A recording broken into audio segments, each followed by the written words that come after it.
তোর আত্মার ভিতর একটা অদ্ভুত সাইরেন বেজে চলেছে, ঠিক যেমন কোনো অদৃশ্য সংকেত চারদিক ঘিরে ধরে। এটা কোনো সাধারণ বার্তা নয়, এটা সেই ডাক যেটা অপেক্ষা করতে জানে না। মহাদেব নিজে যেন বিপদের ঘণ্টা বাজিয়ে তোকে সতর্ক করে দিচ্ছেন। তুই অনুভব করছিস কিছু একটা ঠিক হচ্ছে না। মন অস্থির, চিন্তারা তাড়িয়ে নিয়ে বেড়াচ্ছে, একটার পর একটা অদ্ভুত মিল। যা আগে ভাবতিস কাকতালীয়, এখন বুঝবি তা ছিল মহাদেবেরই সাবধানবাণী। আত্মা অনেকদিন ধরে জানত, কিন্তু তুই বুঝেও বুঝিসনি। তোর আশেপাশের কিছু মানুষের ব্যবহার পাল্টে গেছে, আর এই ববলের মধ্যেই ছিল সেই গোপন সংকেত যা তারা চেয়েছিল তুই উপেক্ষা কর। কিন্তু এবার আর না, কারণ এখন এক গুপ্ত তদন্ত সামনে এসেছে। ঈশ্বর স্বয়ং তার দেবদূতদের পাঠিয়েছেন মানবিক কর্তৃপক্ষের হাত ধরে। নজরদারি চলছে, গোপন বৈঠক, কথোপকথন, সব কিছু পর্যবেক্ষণে। আর সেই পর্যবেক্ষণের একেবারে কেন্দ্রে উঠে এসেছে তোর নাম। না, এটা তোর কোনো ভুলের ফল নয়, বরং তুই হয়েছিস ঈর্ষা, আধ্যাত্মিক হিংসা আর ষড়যন্ত্রের শিকার। এক প্রভাবশালী গোষ্ঠী, যাদের বিরুদ্ধে তুই স্বপ্নেও ভাবিসনি, আজ প্রকাশ্যে এসেছে। আর সেই সব লোকেদের মধ্যেই কেউ ছিল যার মুখে সবসময় হাসি ছিল তোকে দেখে, কিন্তু পেছনে ছুরি চালানোর সুযোগ খুঁজত। এই বার্তাটা একটা আত্মিক ঢাল, এক সতর্কবার্তা যেটা ঠিক তোর জন্যই পাঠানো হয়েছে। কারণ এবার ঘটতে চলেছে এমন কিছু যা সব কিছু পাল্টে দেবে। মহাদেব বলছেন, তুই কিছু অদ্ভুত ইশারা দেখতে পাবি। হঠাৎ ফোন বন্ধ হয়ে যাবে, পরিচিত মানুষ চোখে চোখ রাখবে না, হঠাৎ কিছু মেসেজ মুছে যাবে। এমনকি তোকে কেউ এক মায়ামো ভালোবাসার মোড়কে বিভ্রান্ত করার চেষ্টা করতেও পারে। কিন্তু মহাদেব তোর চারপাশে আগুনের এক বর্ম তৈরি করে ফেলেছেন, তুই আর কোনো ফাঁদে পড়বি না। এইবার তুই আগে থেকেই সব বুঝে যাবি, এবার সঠিক সময়ে সরে দাঁড়াবি। ষড়যন্ত্রকারীরা ভাবত কেউ কিছু জানবে না, তাদের ক্ষমতা, তাদের সম্পর্কই তাদের ঢাল। কিন্তু তারা জানত না যে ঈশ্বর অনেক আগেই তদন্ত শুরু করে দিয়েছেন। যখন তারা চুপি চুপি ষড়যন্ত্র করছিল, তখন স্বর্গ রেকর্ড করছিল। এখন সেই গোপন ফাইলগুলো খুলে গেছে। এখন তোর সত্য সামনে আসবে, কারণ মহাদেবের ন্যায় বিলম্বিত হলেও বাতিল হয় না। হর হর মহাদেব। তাদের কথাগুলো রেকর্ড হয়ে গেছে এবং এখন থেকে শুরু হচ্ছে পর্দাফাঁস। মহাদেব বলছেন, এই ষড়যন্ত্রে জড়িত একজন প্রভাবশালী ব্যক্তি, যার অবস্থান ছিল আইনের ভিতর, অর্থের উপরে, এমনকি আধ্যাত্মিক পরিসরেও সে দখল রেখে চলেছিল। সে নিজের ক্ষমতাকে ঈশ্বরের আশীর্বাদ ভেবে ভুল করেছিল, কিন্তু আজ তার সেই ভুয়ো শক্তির অবসান শুরু হয়েছে। কোনো মানুষ তার পতনের কারণ নয়, ঈশ্বর নিজেই এই সিদ্ধান্ত নিয়েছেন। যার মুখে ছিল নকল বিশ্বাস, ভুয়া আধ্যাত্মিক উপাধি এবং ছদ্ম ভালোবাসা, সে এমনভাবে তোকে জড়িয়ে ফেলেছিল জীবনের কাহিনীতে যে তুই তাকেই নিয়তি ভেবেছিলি। কিন্তু ঈশ্বর আজ বলছেন, সে ছিল শুধু এক বিলম্বিত বিপদ। আজ তোর জীবন এক গুরুত্বপূর্ণ মোড়ে এসে দাঁড়িয়েছে। তুই এক ঈশ্বরপ্রদত্ত উত্তরণের দ্বারপ্রান্তে দাঁড়িয়ে, আর এই আঘাত ছিল তোর গতির সামনে রাখা এক শেষ বাধা। তারা তোকে আধ্যাত্মিকভাবে ভাঙতে পারেনি, তাই এবার তারা বাস্তব জীবনকে অস্ত্র করেছে। ভয়, ক্ষমতা আর আইনের দাপট দেখিয়ে তোর পথ আটকাতে চেয়েছে।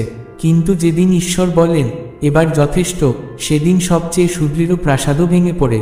এই ষড়যন্ত্র শুধু প্রতারণা নয়, এখানে ছিল ভুয়া কাগজ, জাল সই, মিথ্যা মামলা, এমন সব পরিকল্পনা যেগুলোর উদ্দেশ্য ছিল তোর কিছু কেড়ে নেওয়া, তোকে অপদস্থ করা এবং এক ভুল গল্পে তোকে খলনায়ক বানিয়ে তোলা। তোকে জড়িয়ে ফেলা হচ্ছিল নিঃশব্দে, ধাপে ধাপে, এমন সব চুক্তির মধ্যে যার সাথে তোর জীবনের মূল উদ্দেশ্যের কোনো সম্পর্কই নেই। কিন্তু তার আগেই ঈশ্বর হস্তক্ষেপ করেছেন। একটি গোপন ফোন কল, যেটা বদলে দিয়েছে পুরো চিত্র। সব তথ্য আজ উল্টে যাচ্ছে। যেসব প্রমাণ তোকে ফাঁসানোর জন্য বানানো হয়েছিল, আজ তারাই প্রমাণ হয়ে উঠছে সত্যের পক্ষে। যেই জাল বিছানো হয়েছিল তোর পতনের জন্য, আজ সেটাই তোকে উপরে তোলার মই হয়ে দাঁড়িয়েছে। মহাদেব বলছেন, এখন থেকে তুই ভয় পাবি না, ফোন বেজে উঠলে কাঁপবি না, দরজায় কেউ কড়া নাড়লে আটকে উঠবি না। কারণ এটা কোনো শাস্তি নয়, এটা ন্যায়ের জাগরণ। হয়তো এর আগে তুই অনেক আত্মিক যুদ্ধের মধ্য দিয়ে গিয়েছিস, কিন্তু এবার সেটা আরও সূক্ষ্ম, আরও ছলনাময়। তারা তো সিংহের মতো আসেনি, তারা এসেছে বন্ধু, পরামর্শদাতা বা সহানুভূতির মুখোশ পরে। এই কারণেই এই যুদ্ধ এত ভয়ঙ্কর ছিল। কিন্তু আজ ঈশ্বর তোকে রক্ষা করছেন, লোহার তরোয়াল দিয়ে নয়, সত্যের শিখা দিয়ে। এই সত্যই তোকে মুক্ত করবে আর শত্রুদের বেঁধে ফেলবে। এমনকি তদন্তে জড়িত পুলিশদেরও এত গভীরে যাওয়ার কথা ছিল না, কিন্তু ঈশ্বরের এক গোপন পরিকল্পনায় তাদের একজনের ভিতর কিছু জেগে উঠেছে। সে ঘুমোতে পারেনি, তোর নাম তার মনে ঘুরে ফিরেছে বারবার। আর তারপর যা সে আবিষ্কার করেছে তা ছিল ভয়ানক। তোকে ভুল গল্পের খলনায়ক বানানোর জন্য রচিত হয়েছিল চক্রান্তের এক নতুন নাটক, যেটা তুই নিজে কখনো লেখইনি। ঈশ্বর এই অন্ধকারে আলো ফেলেছেন। এ শুধু সতর্কবার্তা নয়, এ এক ভবিষ্যৎবাণী। আগামী 7 দিনের মধ্যে কিছু এমন ঘটবে, একটি কথা, একটি মন্তব্য, একটি অসতর্ক উচ্চারণ, যা তোকে নাড়িয়ে দেবে। অবহেলা করিস না, এটিই তোর নিশ্চিত বার্তা। কারণ মহাদেব বলছেন, আমি তোকে এতটাই ভালোবাসি যে তোকে অন্ধ করে রাখতে পারি না। তুই সৃষ্টি হয়েছিস কোনো দুঃখের গল্পে পড়ে যাওয়ার জন্য নয়, তুই জন্মেছিস জয়ের প্রতীক হয়ে উঠবার জন্য। তোর জীবনের চারপাশে যতই আধার ঘনিয়ে আসুক, তুই জেনে রাখো, অন্ধকার তোর ভবিষ্যৎ দেখে ভয় পেয়ে গেছে বলেই তোর বিরুদ্ধে এতটা তাড়াহুড়ো করে উঠেছে। কিন্তু তারা একটা জিনিস ভুলে গেছে, ঈশ্বর তাদের চেয়েও বড় রক্ষাকর্তা। আর যাকে ঈশ্বর ভালোবাসেন তাকে হারিয়ে যেতে দেন না। হর হর মহাদেব। তোর জন্ম সত্যের টুকরো খুঁজে বেড়ানো ভিখারি হয়ে কাটানোর জন্য হয়নি, তুই সৃষ্টি হয়েছিস পূর্ণ সত্যের উন্মোচন ঘটানোর জন্য। এখন সেই সত্য ধেয়ে আসছে, যেন হঠাৎ বজ্রপাত, যেন এক নীরব রাতে মহাকাশের গর্জন। আর কিছুই আর লুকিয়ে থাকবে না। তাই প্রস্তুত থাক, প্রতিরোধ আসবে, আশ্চর্য আচরণও দেখা দেবে। কেউ হয়তো মুখ ফিরিয়ে নেবে, কেউ ভান করবে যেন কিছু জানেই না। তুই এসবকে গুরুত্ব দিবি না। মিথ্যা যাক, সত্য জেগে উঠুক। তুই এখন যে ধাক্কাটা খাচ্ছিস তা তোর মুক্তির পূর্বাভাস। যন্ত্রণার পর আসবে প্রশান্তি, আর তারপর প্রশংসা। কারণ যারা তোকে মাটিতে পুঁতে দিতে চেয়েছিল তারা জানতো না তুই এক বীজ। তারা জানতো না ঈশ্বর অনেক আগেই স্বর্গের আদালতে তোর ন্যায্যতা ঘোষণা করে দিয়েছেন। তোর ভবিষ্যৎ কোনো মানুষের হাতে ছিল না, সেটি ছিল দেবতাদের করুণাময় পরিকল্পনায়। এবং এখন সেই ঈশ্বর নিজেই অবতীর্ণ হচ্ছেন তোর জীবনের আদালতে, প্রেরিত দেবদূতদের সঙ্গে নিয়ে, এমন প্রমাণ আর সত্যের ঢেউ নিয়ে যাকে অস্বীকার করার শক্তি কোনো মানুষের নেই। খুব শিগগিরই এক প্রভাবশালী ব্যক্তির নাম প্রকাশ পাবে, তুই তা দেখবি, তা অনুভব করবি আত্মার গভীরে। মুখোশ খুলে যাবে, তখন বুঝবি এই আঘাত হঠাৎ ছিল না, এটি ছিল পূর্ব পরিকল্পিত। কারণ তোর আধ্যাত্মিক আহ্বান অন্ধকারের শক্তির জন্য এক ভয়ঙ্কর হুমকি, কিন্তু তোর আজ্ঞাবহ মন, তোর বিশ্বাস, তা স্বর্গের সেনা শক্তিকে দৃঢ় করেছে। তাই এখন তুই স্থির থাক, তোর কোনো কিছু করার দরকার নেই। দেবদূতেরা কাজ করছে, তোর শত্রুরাই সেই গর্তে পতিত হচ্ছে যা তারা তোকে ফাঁসাতে বানিয়েছিল। মহাদেব বলছেন, তুই এই বার্তাটি শোনার জন্য বহুবার ডাকা হয়েছিস, কিন্তু এখন যে শুনছিস তার মানে তুই প্রস্তুত, তুই জেগে উঠছিস, তুই সুরক্ষিত। তুই ভাবতেও পারিস না কত বড় আশীর্বাদ তোর দিকে এগিয়ে আসছে, কেমন এক অলৌকিক উত্তরণ অপেক্ষা করে আছে তোর জন্য। কারণ এখন সত্যের পর্দা সরেছে। কিন্তু মহাদেব বলছেন, তুই অধৈর্য হবি না, প্রতিক্রিয়া জানাস না। এই যুদ্ধ তোর হাতে নয়, এই বিচার তোর হাতের কলমে লেখা নয়। এ এক স্বর্গীয় তদন্ত, যার বিচারপতি পবিত্র আর রায় প্রস্তুত। হর হর মহাদেব। তোর শাস্তি হবে না, তোকে রক্ষা করা হবে। তুই ধ্বংস হবি না, তুই আশীর্বাদ পাবি। তোকে কেউ ভুলে যেতে পারবে না, কারণ তোর অস্তিত্ব শুধু তোর একার জন্য নয়, এটি জড়িয়ে আছে তাদের সঙ্গে যারা ভবিষ্যতে তোর মাধ্যমে মুক্তি পাবে। যদি শত্রুরা তোকে শেষ করে ফেলত, তবে তাদের পরবর্তী নিশানাও তারা বানিয়ে নিত। কিন্তু ঈশ্বর সেই ষড়যন্ত্র থামিয়ে দিয়েছেন। এই জন্যই তুই এখনো বেঁচে আছিস, এই কারণেই তোকে এই নির্ভুল বার্তাটি পাঠানো হয়েছে। কারণ সময় এসেছে জেনে নেওয়ার, সেই অপারেশন এখন প্রকাশ্যে এসেছে। যে ষড়যন্ত্র তোর বিরুদ্ধে তৈরি হচ্ছিল তা ব্যর্থ হয়ে গেছে, আর যে প্রভাবশালী ব্যক্তি এই চক্রান্তের অংশ ছিল সে খুব শিগগিরই পতনের মুখে পড়বে। ভবিষ্যতের দিনগুলোকে ভয় পাবি না, অলৌকিক কিছু আসতে চলেছে। তোর জীবন পুনর্গঠন সময় এসে গেছে। প্রথমে ধাক্কা আসবে, তারপর আসবে স্বাধীনতার মুক্ত হওয়া। এই মুহূর্তটি সাধারণ নয়, এটি এক ভবিষ্যতের সংকেত। ঈশ্বর নিজেই পাঠিয়েছেন এই বার্তা, কারণ যখন তুই এই শব্দগুলো পড়ছিস তখনই এক বিস্ময়কর প্রকাশ ঘটতে চলেছে। এটা কোনো আধ্যাত্মিক সাধনার রূপক নয় বা কল্পনার কাব্যও নয়, এ এক বাস্তবিক অভিযান, এক দেবদূতের হস্তক্ষেপ। এক সমন্বিত পুলিশি তদন্তে ধরা পড়েছে ভয়ঙ্কর ষড়যন্ত্র যার শিকারে তুই পরিণত হতে যাচ্ছিলি। সত্য এখন প্রকাশিত হয়েছে, এবং তা তোর ধারণার চেয়েও অনেক গভীর ও ভয়ানক। তুই যা জানবি তা তোর বিশ্বাস, দৃষ্টিভঙ্গি আর সম্পূর্ণ জীবনের রূপরেখা পাল্টে দেবে। যে সত্য এতদিন গোপনে ঢেকে রাখা হয়েছিল এখন তার পর্দা উঠেছে, ঈশ্বর নিজ হাতে তা সরিয়ে দিয়েছেন। যে ষড়যন্ত্র তোর ভবিষ্যৎ, তোর নাম আর তোর আধ্যাত্মিক ডাকে আঘাত করতে চেয়েছিল, সেটি এখন ধরা পড়ে গেছে। ঈশ্বর বলছেন, আমি তখনও সব দেখছিলাম, যখন এই ষড়যন্ত্র কেবল ভাবনার মধ্যে ছিল। তোর চারপাশের মানুষ যাদের তুই বিশ্বাস করেছিলি, যারা তোর সঙ্গে হেসেছিল, ভালোবাসার অভিনয় করেছিল, তারাও এই নাটকে অংশ নিয়েছিল। তাদের মধ্যেই একজন ছিল যার মনে বিশ্বাসঘাতকের বীজ ছিল। একজন নারী, হ্যাঁ, একজন মহিলা, যাকে তুই খুব ভালো করেই চেনিস। সে তোর আশেপাশেই আছে, এমন কেউ যাকে তুই কোনোদিন সন্দেহও করিসনি। তার ঈর্ষা, তার ঘৃণা, এসব কোনো কাকতালীয় আবেগ ছিল না। সে তো তোর জীবনেই এসেছিল তোকে নিচে নামানোর জন্য, সেই জায়গা থেকে সরিয়ে দিতে যেখান থেকে ঈশ্বর তোকে তুলতে চেয়েছিলেন। কিন্তু এখন স্বর্গের আদালত হস্তক্ষেপ করেছে। এক বিশেষ ফাইল খুলে গেছে, তার নাম লেখা হয়ে গেছে। তার প্রতিটি কাজ এখন ঈশ্বরের চোখের সামনে। যে পুলিশ এখন এই তদন্তে নিয়োজিত, তারা নিজেরাও জানে না তারা স্বয়ং মহাদেবের হাতের যন্ত্র। মহাদেব বলছেন, তোর এটা স্পষ্টভাবে শোনা উচিত। যেটা তোকে সরানোর পরিকল্পনা ছিল, তা এখন উল্টে গেছে।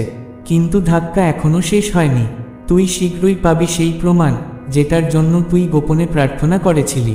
সেই সত্য যা তোর ভেতরের সকল সন্দেহ আর অস্বীকারকে দূর করে দেবে। তুই ভেবেছিলি তোর অনুভব মিথ্যা, হয়তো তুই ভুল বুঝছিস, কিন্তু না, তোর আত্মাই তোকে আগেই সাবধান করে দিয়েছিল। মহাদেব আছেন সেই চক্রান্তকারীরও উপরে। এখন শুধু অপেক্ষা কর, সত্য নিজেই তোকে খুঁজে নেবে। অবশেষে সেই অদৃশ্য ভার যেটা তোর বুকে চেপে বসেছিল, সেই অজানা শঙ্কা যা তোকে বারবার বলেছিল তুই একা নোস, আজ তার সত্য প্রকাশ পাচ্ছে। মহাদেব বলছেন, সেই নারী সীমা পেরিয়ে গেছে। ঈশ্বর যেই সীমারেখা এঁকেছিলেন, সে তা ভেঙে ভিতর প্রবেশ করেছে। সে এমন শক্তির আহ্বান করেছে যার গভীরতা সে বুঝতেও পারেনি। সে সময়কে আটকে দেওয়ার চেষ্টা করেছিল, কিন্তু এখন সেই সময়ই তার বিরুদ্ধে স্রোতের মতো ফিরে আসছে। এক অপারেশন শুরু হয়েছে যা কেবল দুনিয়ার নয়, স্বর্গেরও। এই মুহূর্তটা খুব সংবেদনশীল, কারণ সত্যের দরজা এখন খোলা, কিন্তু সেটা চিরকাল খোলা থাকবে না। ইতিমধ্যেই ফাইল ফাঁস হয়ে গেছে। ফোন রেকর্ড, টেক্সট, ছবি, সব কিছুই এখন প্রমাণ হয়ে গেছে। সে ভেবেছিল খুব সতর্ক সে, কিন্তু ঈশ্বরের দূত তার পরিকল্পনায় বাধা দিয়েছে। তার প্রতিটি মন্ত্র, প্রতিটি গোপন উচ্চারণ স্বর্গের দরবারে নথিভুক্ত হয়েছে। এখন তুই কেবল তার নাম জানবি না, তার মনের ভিতরের ইচ্ছাগুলিও জেনে যাবি। তার লালসা ছিল তোর আশীর্বাদ, তোর স্থান, তোর কৃপা, যা তার প্রাপ্য ছিল না। তাই সে চেয়েছিল যদি পেতে না পারে, তাহলে ধ্বংস করে দেবে।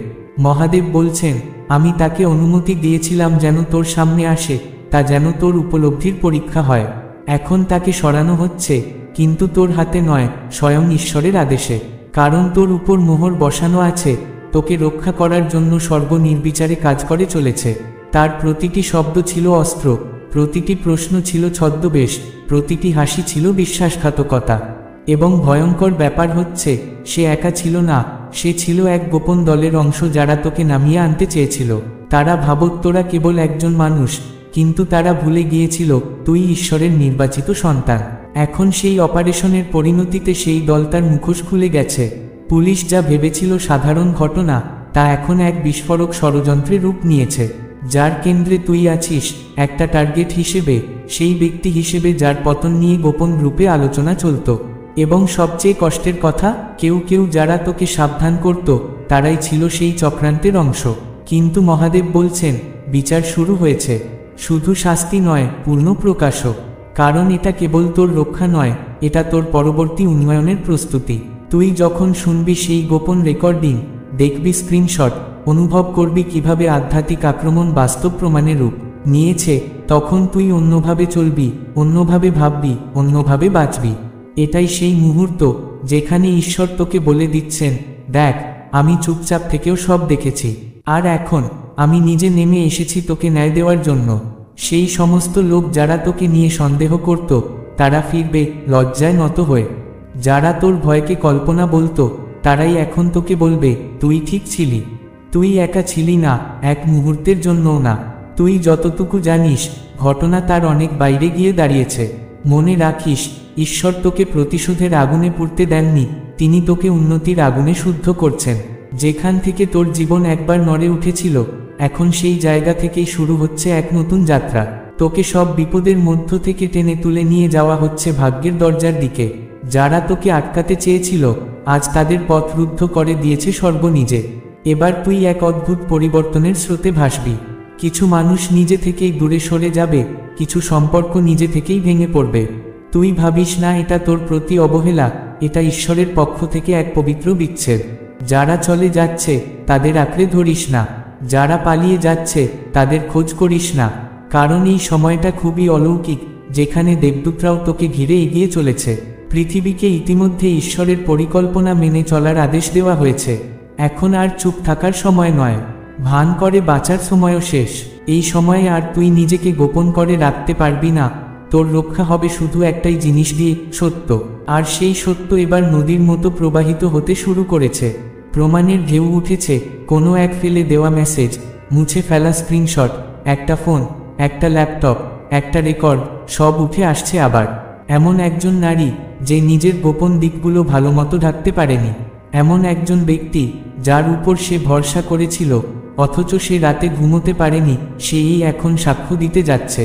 এবার নতুন এক সাক্ষী সামনে আসবে যে জানাবে সত্যি কি ঘটেছে। তোর কোনো ক্ষতি হবে না, কেউ তোকে ছুতে পারবে না, তুই কোনো ফাঁদে পড়বি না, বরং তোর চারপাশে এক অদৃশ্য ঢাল তৈরি হচ্ছে। তুই পৌঁছাবি এমন জায়গায় যেখানে ওরা কোনোদিন পৌঁছাতে পারবে না। সেই আশীর্বাদ তোকে দেওয়া হবে যেগুলো ওরা থামাতে চেয়েছিল। আর সেই মানুষগুলো যারা তোকে মাটিতে পুঁতে ফেলতে চেয়েছিল, তাদের সামনেই তোর মাথায় মুকুট পরানো হবে। মহাদেব বলছেন, ভয় পাস না, এই প্রকাশ কোনো কেলেঙ্কারি নয়, এটা এক পরিপূর্ণ ঈশ্বরীয় ব্যবস্থা। এটা তোর পতনের জন্য নয়, এটা তোর ন্যায় প্রতিষ্ঠার জন্য। সত্য প্রকাশ পাক, মিথ্যা ভেঙে পড়ুক, মুখোশ খুলে যাক। এই মুহূর্তের জন্যই তোর প্রস্তুতি ছিল, এই রহস্য উন্মোচনের জন্যই তুই এতটা শক্তিশালী হয়েছিস। এবং এই প্রকাশের পর তুই আরও ওপরে উঠবি। যা তোকে ধ্বংস করার জন্য বানানো হয়েছিল সেটাই তোর ডাক নিশ্চিত করবে। যেটা তোর অপমান ঘটানোর জন্য সাজানো হয়েছিল সেটাই প্রমাণ করবে তোর বরকত আসছে। ঈশ্বর বলছেন, যা আমি প্রকাশ করছি সেটার উপর বিশ্বাস রাখো। এটাকে গোপন করিস না, লুকোতে যাবি না। যে নারীকে তুই চিনতিস সে আদৌ সেই মানুষ ছিল না, কিন্তু আমি তাকে তোকে ছুতে দিয়েছিলাম শুধু এই জন্য যেন আমি তাকে নিজ হাতে সরাতে পারি।